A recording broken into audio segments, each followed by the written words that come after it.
I want to thank everyone for a marvelous week. Teresa and I have felt so welcomed here and so warmly embraced by this community. The commitment, the joy, the love of this congregation is just everywhere. It's absolutely palpable. And the commitment to the institution itself and to freedom of thought is overwhelming. I want to be clear now, call me David. By the way, it's not Lord Admiral or Reverend. It's David, please. Or if you decide not to call me something, you can call me anything you want, right? But, David. In my talk last Sunday, I promised to listen and learn and synthesize what I heard from you this week, and then to articulate as best I can what I see as a common vision. This past week, in many settings, and with much great food and drink, I heard you saying over and over again how meaningful community is. Community all the way from having a cup of coffee together outside the doors here to remaining in deep relationship, one group for 31 years. Gives you time to really get to know somebody, doesn't it? We discuss what education and the chance to discuss ideas and life's up and downs mean to people. What it means to find a place where your children can learn to be thoughtful, compassionate, and self-accepting human beings. What it means to leave and come back again and then be embraced by the community 5, 10, 20 years down the road. I found myself exercising a rule of thumb that I learned a long time ago when I started talking with UU groups I don't know. That rule of thumb is that whatever I'm talking about, I always remember that someone in the room probably has a PhD in that.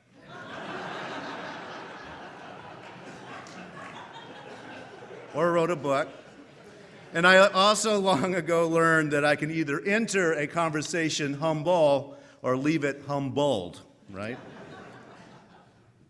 Naturally, I found that to be truer than true here. But I love to learn, and you taught me a lot this week. The connotations of words that I hadn't thought of, the subtleties of meaning that I had missed, implications that I had not considered. I love to learn, and I have to admit, I love to wrangle around about ideas. I love a good argument, and we did some of that this week, too. We talked about the difference between values and belief. We talked about whether or not humanism is elitist. We talked about the meaning of secular humanism and religious humanism as concepts. We talked about the difference between secular values and materialist capitalist values. We talked about how we are like other religious groups and how we can do things that nobody else can do. We even talked about whether or not we should use the term religion. I heard deep commitment to social justice. I heard deep commitment to the future of the society. I heard deep commitment to caring for each other, teaching our children those values of compassion and love, caring for each other, including our elderly justice warriors who can no longer make it to this building, but need our visits. Many of you had thoughts about my idea that there's a difference between refugees and pilgrims in how people come to this group. And though some had trouble with connotations of the word pilgrim, you didn't want to get your stick out and head for Capistrano, right? Most agreed that something has changed in our culture that makes post-boomers different in their reasons for seeking out a community such as FUS. We talked about how perhaps it's not precisely the difference between refugees and pilgrims, but something is different. And I heard a great willingness to adapt to the realities of the future for the sake of preserving and strengthening free thought and religious liberalism. I also discovered what we all already knew, that the people who make up the society are statistical outliers. That everyone here is, like a certain village to our north, above average. For example, the number of people over 40 here who came as pilgrims searching for, instead of refugees running away, is way above the Pew Research statistics. One reason for this, I suspect, is the long tradition FUS has had as a sanctuary for free thought. There have been pilgrims coming here that I talked to all the way back to the 40s, and we know that's even before that. After all, the ripples, the butterfly effect of doing the right thing has long consequences. And this is something I have seen over and over this week, the commitment to doing the right thing for the long haul. This week, we discovered that FUS was a leader in bringing the teaching of evolution to public schools. We talked about that in social action way back in the 1920s. When evolution lost the case in Tennessee with the Scopes monkey trial, it won here in the Minneapolis public schools because of the society fighting. And the list goes on and on. FUS was a leader in Planned Parenthood from before the beginning. Think for a moment about this. Look at, not to be mean, but Birmingham, Alabama, and Minneapolis today. How much difference there is in the freedom and well-being of the citizens here because you have been bending that arc of justice for a long time. When Margaret Sanger was run out of St. Paul, your Women's Alliance provided her the only place she could speak publicly in the Twin Cities about a woman's right to choose. Now, Planned Parenthood here in the Twin Cities is one of the beacons of hope for the entire nation. It's good to be above average. It's good to be an outlier. Women's rights, racial equality, class inequality. For humanists, these issues are no-brainers. Obviously, human beings are all equal, not because we were created equally, but because we all evolved together, all equal parts in a common drama concerning the human attempt to prosper in this reality. The struggle continues. From day to day, the fight against homelessness or gun violence looks pretty grim. But what will the difference be in 70 years? Think about that butterfly effect that you have. This week I heard that hope as I talked with people. As one of your board members for the foundation said, we want this institution to be here for 1,000 years. It's hard when we see the devastation in the lives of people caused by aid cuts, when we hear about yet another kid killed by a gun, to remember justice is for this long haul. It's the long human struggle against our own ignorance, but we have to keep doing it. As theologian Reinhold Niebuhr said, nothing worth doing is completed in our lifetime. Therefore, we're saved by hope. The work of the society goes on for far more than one lifetime. But you continue to work for the human good and for justice, because we know that if something is going to be done in the world, we human beings have to do it. As the French humanist philosopher Alain said, justice does not exist, which is why we have to create it. One of the heroes of European Unitarianism is Francis David. David is one of the great Unitarian ministers of Transylvania back during the Reformation period, that period when the hegemony of the Roman Catholic Church began to break down. David was put on trial for what his accusers called innovation. He'd been told by the authorities that he was free to preach his newfangled Unitarianism as long as they had already read the texts, but he couldn't teach any newfangled Unitarianism, something they hadn't seen yet. He could not be an innovator, they said. David knew that he was on trial for his life. When they asked him at the trial if he intended to preach any more innovations, David responded, "The Reformation must be continually reformed." The Reformation must be continually reformed. And David died in prison, a martyr to free thought. The difference between religious liberalism and religious conservatism is the difference between free thought and dogmatism. It's the acceptance or rejection of the notion that truth is continuously being revealed by science and reason and the arts. Circumstances continue to change. Human knowledge continues to grow and adapt. And what I've heard this week from you is that the Reformation must be continually reformed. I've heard your commitment to grow and change and continue carrying the banner of compassion and justice and reason. This week we talked a lot about language, what the word pilgrim brings to mind, and what a word such as spirituality brings to mind. And I do want to dwell on this word spirituality for a little bit. We've all heard the phrase spiritual but not religious. We talked about that quite a bit this week. Spiritual but not religious.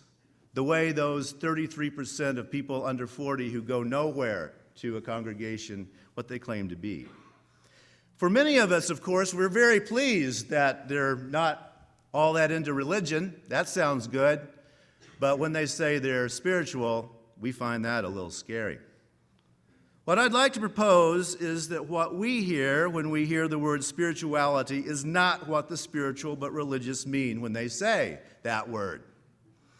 Perhaps when we hear the word spirituality, we conclude that this is someone wishing to be new agey, right? Someone who wants to come here to study astral projection or some other woo-woo thing. We hear them expressing, as John Paul Sartre put it in the reading today, wanting to get into that soft and elegant fog of themselves. Right? But what if that's not what they mean when they say they are spiritual but not religious? What if that's what that 33% of NONE nuns are saying when they use the term? What if they mean instead that they're looking for ways to honor and enhance the human spirit? What if these folks might consider, the music this morning, spiritual, brought tears to my eyes? What if they might consider those images out in the gallery spiritual? What if they thought peering through a telescope or reading a poem is spiritual? Or sharing deeply with another person in deep conversation for 31 years? What if they think that's spiritual? What if they agree with Comte Sponville from the reading this morning that spiritual means going outside the self, outside the ego, into the wonder and awe of our mysterious universe and our mysterious consciousness? Didn't know you were going to play that song. That's it, right? That's it. That's transcendentalism. You see, I suspect many of these searchers don't know what they mean when they say they're spiritual, but not religious. It's unclear to them too. But maybe they're coming to us for clarity. And we can teach them that. Here is what I think. Try it on for size. I think that the human mind evolved as it did based on some certain circumstances. How to hunt, how to gather, how to escape danger. And I think every human mind, every Homo sapiens, has the same wiring. That's that, computer hardware metaphor, right? But it's an apt cliche, I think. All of us have the same hard wiring. We evolved together. The difference is the software. The software that gets installed because of the time in which you're born, the place where you're born, the culture you're born into, and so on and on. That's why a Hindu has a religious experience and sees Vishnu. And A Roman Catholic sees Mary, and a Buddhist sees nothing at all. Every one of us has this hard wiring, and then we get some kind of software installed. The human mind searches for wonder and awe. It's built in. Those people who abandon the religion of their birth reject the software they were given at birth. But they still have the hardware. And we all still need wonder and awe. We still experience mystery. We still experience the fact that the reality of our experience is not what we want. We don't want to get hungry. We don't want to be alone. We don't want to be unsure about the future. We don't want to get sick or age or die. And we don't want those things to happen to the ones we care about. Reality is not as we would like it to be. We all, every human being alive, every human being who has ever lived, has felt that way and has sought wonder and awe. Each and every one has wanted to live a life more fully and intensely. And each and every one has wished that reality didn't hurt so much. Basic human reality. What if that is what people mean when they say they are spiritual but not religious? And what do we say to them when they come to us searching for truth and meaning?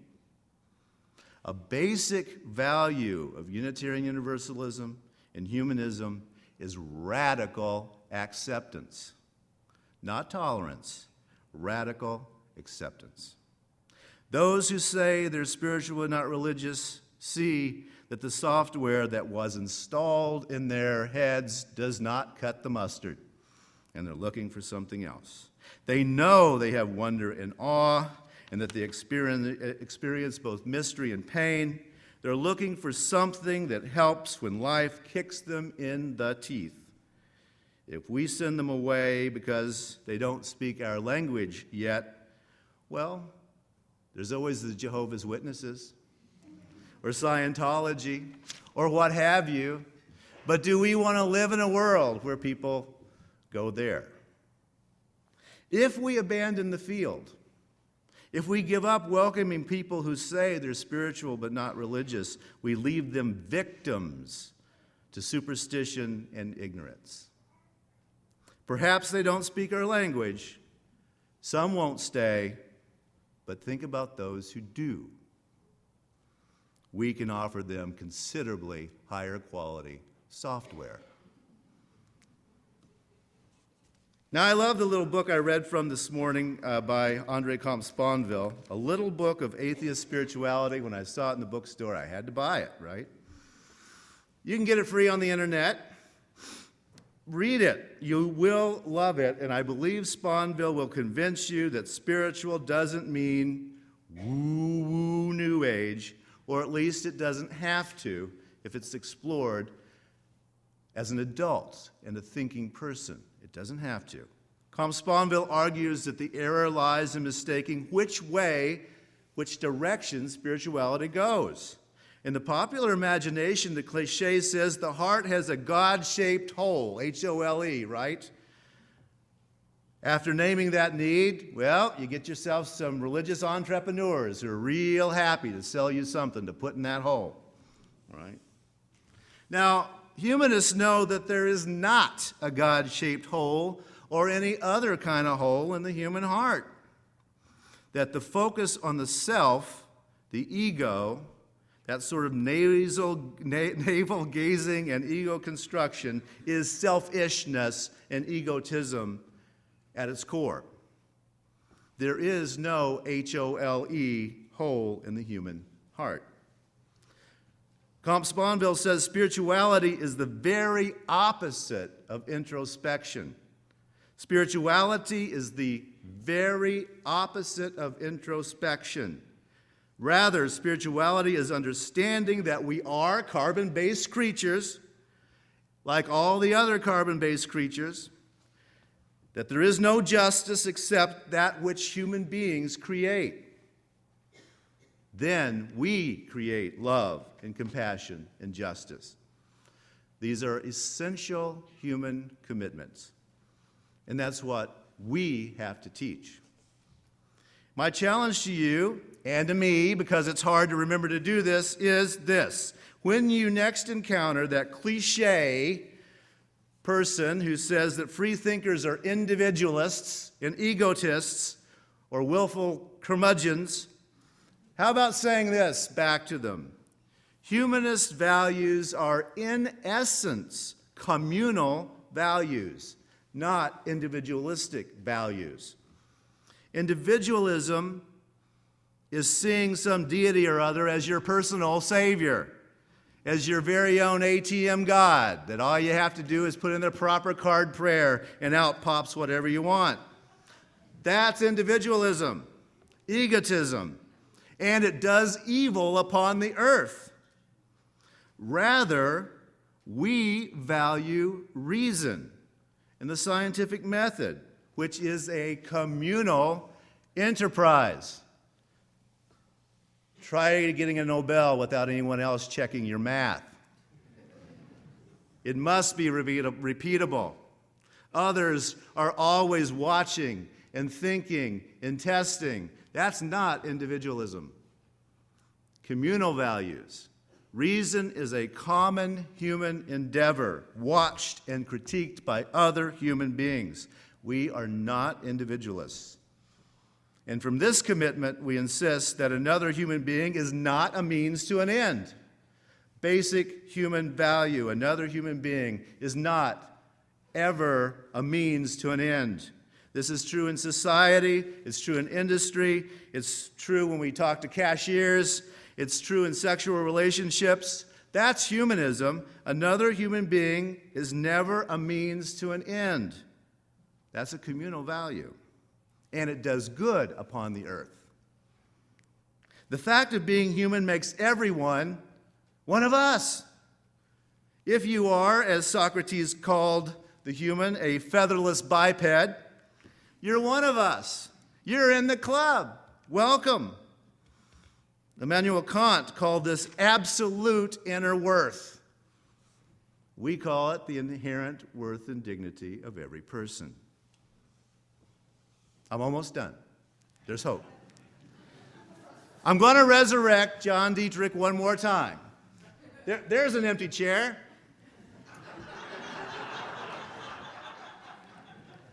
This is what Mr. Dietrich had to say about humanism. By religion, I mean, he said, the knowledge of the duties toward humankind. That is humanism. It does not deny the right to believe in God and learn what you can about that which we designate as God, but it places faith in humanity, a knowledge of humankind and our duties toward one another. End quote. Now, sleep well, Reverend Dietrich. Go back to the Unitarian heaven where the coffee is always hot and there are plenty of committees to join up with. And like Francis David, may we all be accused of innovation.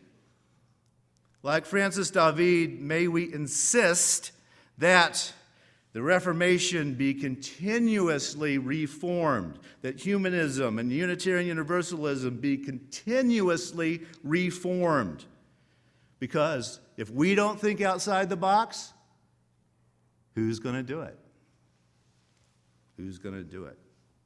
The people of First Unitarian Society created and molded the idea of religious humanism, and you have sustained it over the years.